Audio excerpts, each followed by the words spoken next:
sur Okapi Communication. Abonnez-vous sur Okapi Communication. Abonnez-vous sur le rapport du haut-commissaire. À côté de cela, nous avons eu un side event où nous avons commencé le plaidoyer pour la reconnaissance internationale du génocide qui est commis par le Rwanda en République démocratique du Congo. Il nous a paru important ce jour d'adresser un message à la ville et au monde, comme on dit, Ubi et Orbi. Depuis plus de 3 décennies, l'Est de la République démocratique du Congo demeure le théâtre des atrocités d'une grave extrémité, qualifiée de crimes de génocide. Il paraît dès lors indispensable de rappeler avec clarté la signification du terme génocide, mettre en évidence les actes qui relèvent de cette qualification commis sur le sol congolais et d'adresser un appel solennel à la conscience, tant nationale qu'internationale, afin que cesse ces violences et que justice soit rendue aux victimes. Au regard de l'article 2 de la Convention pour la prévention et la répression du génocide des Nations Unies, le génocide s'entend de l'un quelconque des actes commis dans l'intention de détruire en tout ou partie un groupe national, ethnique, racial, religieux comme tel, meurtre des membres du groupe, atteinte grave à l'intégrité physique ou mentale des membres du groupe, soumission intentionnelle du groupe à des conditions d'existence devant entraîner la destruction physique, totale ou partielle, mesures visant à entraver les naissances au sein du groupe et le transfert forcé d'enfants du groupe à un autre groupe. Divers rapports officiels, notamment les rapports mapping du Haut Commissariat des Nations Unies aux droits de l'homme, les rapports successifs des experts de l'ONU, les conclusions du rapport final du 3 juillet 2025, les rapports du 23 juin 2025, ainsi que les résolutions du 7 février 2025 établissent de graves violations des droits humains en République démocratique du Congo.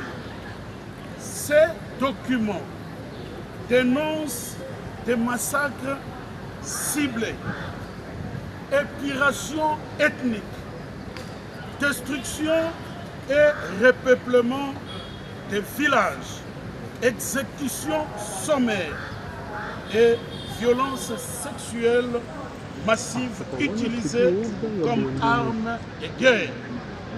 Ces crimes sont des actes commis sur notre territoire par le Rwanda de Paul Kagame et ses alliés RCD, CNDP, M23, AFC M23, ainsi que divers groupes armés étrangers dont FDLR, ADF Nalou, LRA, etc.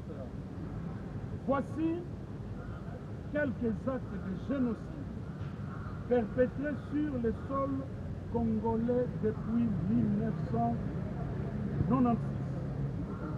Massacre de Tingitinga, 300 000 réfugiés Hutus tués par l'armée patriotique rwandaise. Massacre de Kalima, 200 réfugiés massacrés dans les territoires de Pangui et Kassongo. Massacre de Makobola, 800 personnes tuées et des centaines de maisons incendiées. Massacre de Katogota, des civils brûlés. Vifs, habitations incendiées, tirs à bout portant. Massacre de Mwenga, 15 femmes enterrées vivantes ainsi qu'un homme. Massacre de Kamituga, des centaines de personnes massacrées à l'arme blanche. Massacre de Kassika, 1000 civils massacrés, dont des femmes enceintes, des enfants et un prêtre tué dans une église. Il sied de noter que la commission de ces actes de génocide se réalise dans notre pays depuis plusieurs années sous le regard indifférent de la communauté internationale. Plus de 10 millions de morts, plus de 10 000 victimes vivantes, dont des femmes violées, des orphelins et des déplacés internes. À ce jour, le Rwanda et ses supplétifs AFC M23 poursuivent leurs actes odieux. Des massacres tels que ceux de Kishiché, Kibumba, Kichanga, Maboya, Kanyabayonga, Bwito, Minova et Goma.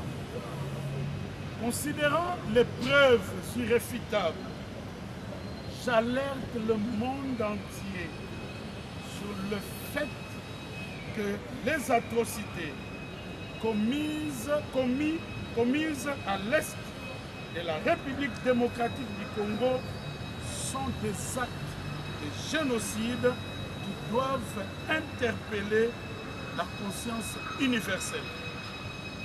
J'appelle l'opinion nationale à s'approprier le combat et la reconnaissance du génocide commis en République démocratique du Congo, combat initié par son Excellence Félix Antoine Tshisekedi Tshilombo, président de la République, chef de l'État, garant de la nation. J'en appelle aussi à la communauté internationale, face à l'évidence des rapports crédibles émanant de ses propres organes, donc les organes des Nations Unies, d'être solidaires avec les victimes du génocide en République démocratique du Congo et de briser le silence. Fait à Kinshasa le 19 septembre 2025. Je vous remercie.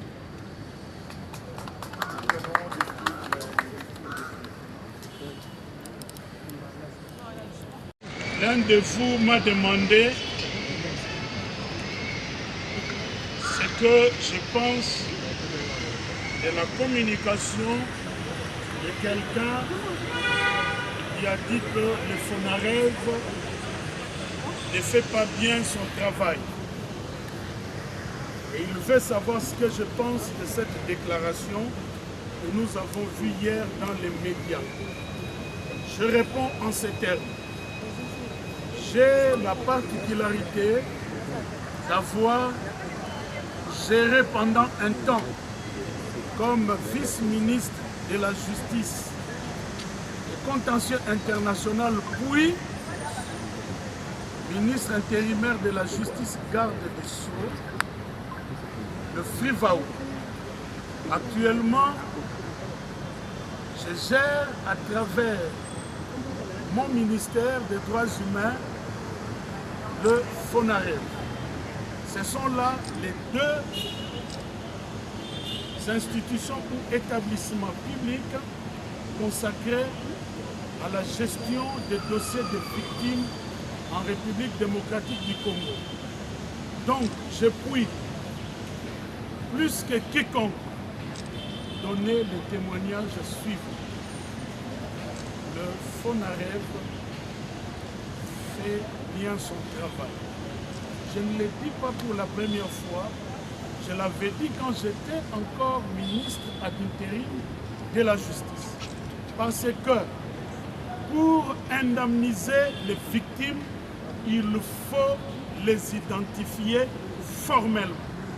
Si vous n'identifiez pas les victimes, vous risquez d'indemniser d'autres personnes et alors à ce moment-là, les victimes seront doublement victimes. Et donc, j'ai vu à mon arrivée que le FONAREV, au-delà des textes législatifs qui sont préparés, que je vais devoir présenter au Parlement à la rentrée qui a eu lieu, le FONAREV travaille aussi à l'établissement de ce qu'on appelle LUC. La LUC, c'est la liste unique d'identification des victimes. C'est lorsque cette liste sera contrôlée, confirmée, que la phase d'indemnisation des victimes va commencer. Autrement, nous allons commettre les erreurs qui se commettent au niveau de Frivao. Parce que dans Frivao, à un moment donné, on s'est demandé qui est victime, qui ne l'est pas.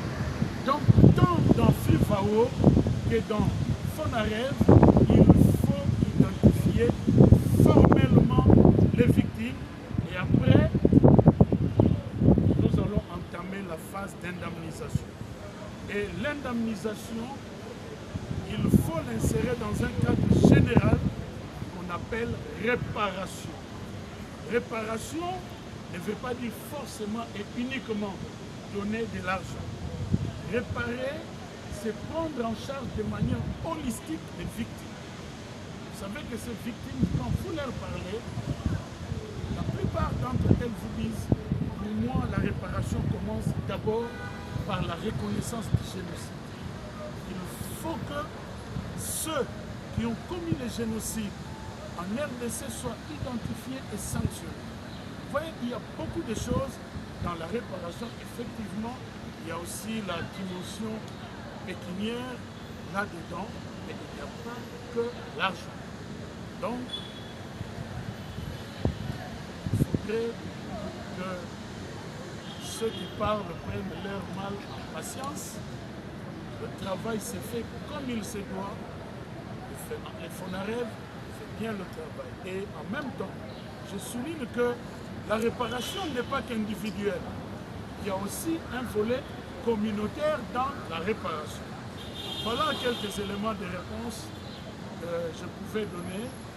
Et je termine sur ce point pour dire qu'un sage a dit, même quand je ne suis pas d'accord avec ce que vous dites, je défendrai jusqu'au bout votre droit d'électeur.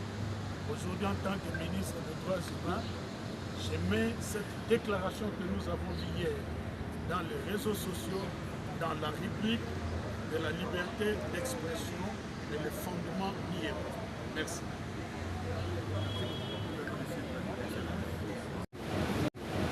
Merci. On coupe tous les appareils. Moi, Lingala. Ah, Lingala.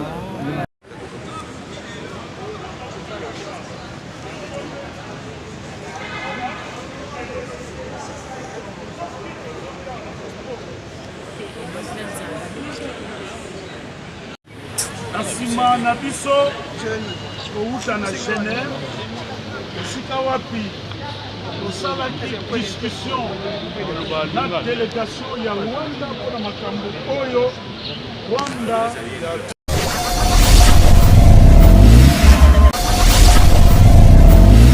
Abonnez-vous sur Okapi Communication. Abonnez-vous sur Okapi Communication. Abonnez-vous.